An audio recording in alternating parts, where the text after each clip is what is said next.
ассалому алайкум дӯстони азиз ва тамошобинони муҳтарам. Рӯзи ҳаматон ба хайру шодӣ бошад. Ҳаматонро ба канали худмон хушомадед мегӯм. имрӯз бошад дӯстони азиз мехоҳам дар бораи якчанд саволҳое ки ростӣ барои худам аҷиб буд дар бораи Кореяи Ҷанубӣ фақат кунҷкобӣ мекардам барои чӣ ин хел бошад гуфта мехоҳам ҳамроҳи шумо савол ҷавоб кунам. ва барои шахсоне ки дар бораи ин давлат кунҷкобӣ мекунанду дӯст медоранду ва ҳамеша савол медиҳанд дар комментарияҳо, шояд видеои мо ба онҳо писанд ояд. Саволҳо чӣ буданд? Саволҳо ин буданд ки барои чӣ мардуми Корея умри зиёд мебинанд ва ҳамеша ҷавон метобанду пӯсти беҳад шаффофу тоза доранд. ҳозир бошад ман барои шумо якчанд маълумотҳо ҷамъ кардам. Марҳамат дӯстони азиз, ба ҳаматон тамошои хуб. пеш аз ҳама қайд кардан лозим аст ки бале ин гуфтаҳои ман дуруст аст. Мардуми Корея аз синну солашон ҷавонтар метованд, умри зиёд мебинанд ва пӯсти беҳад шаффофу зебо доранд ки аз дигар миллатҳо фарқ мекунад. сабаб дар чӣ бошад ва кадом усулҳоро истифода мебаранд? ҳозир бошад дӯстони азиз, ман маълумотҳои ҷамъ кардаамро кӯтоҳ карда ба шумо мефаҳмонам ва шумо низ аз ин усулҳо истифода баред, то ҳамеша ҷавону зебо бимонед. якум маълумоте ки ман дастрас кардам ин буд ки мардуми Корея ба хӯрокхӯрияшон аҳамияти ҷиддӣ медиҳанд, яъне хӯрокҳои серравған, шӯрро тамоман дӯст намедоранду мегӯянд ки ба саломатии инсон зарари калон дорад.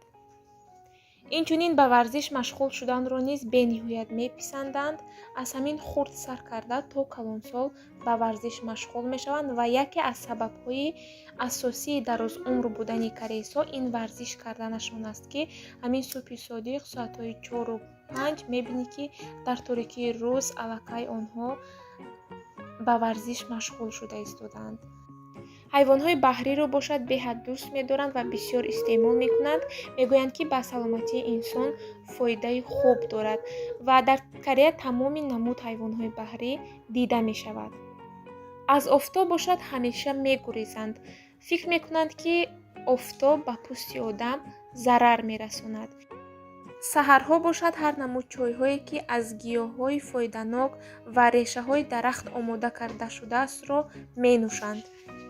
асабҳояшонро бошад беҳад эҳтиёт мекунанд. ҳамавақт кӯшиш мекунанд ки вақташонро хуш гузаронанду ҳамроҳи оилаашон, дӯстонашон ба бисёр ҷойҳои дилхушӣ рафта истироҳат кунанд. ва боз мегӯянд ки тамоми касалиҳо аз ҳисоби асаб мешавад. яъне вақти асабҳоятон вайрон бошаду бисёр зиқӣ кунед, метавонед ба бисёр касалҳои гуногун дучор шавед. барои ҳамин дӯстони азиз кӯшиш кунед ки ҳамеша хушҳол бошеду ба мушкилоти зиндагӣ аҳамияти ҷиддӣ надиҳед, зеро мушкилоти зиндагӣ тамомшавӣ надорад. яктояш тамом шуд, боз яктои дигар аз сар мешавад. муҳим дар ин ҷо саломатӣ. вақте ки саломатии одам соз набошад, дигар ягон чизи дунё дар назари одам наметобад. барои ҳамин фақат кӯшиш мекунем ки ба мисли кореисҳо вақтамонро хуш гузаронем. ва боз дӯстони азиз, яке аз сабабҳои дигари ҷавон тофтану пӯсти зебо доштани мардуми Корея ин албатта косметикаи Корея аст ки боварӣ дорам бисёриҳо аллакай дар бораи косметикаи Корея медонеду истифода бурда дар борааш маълумот доред.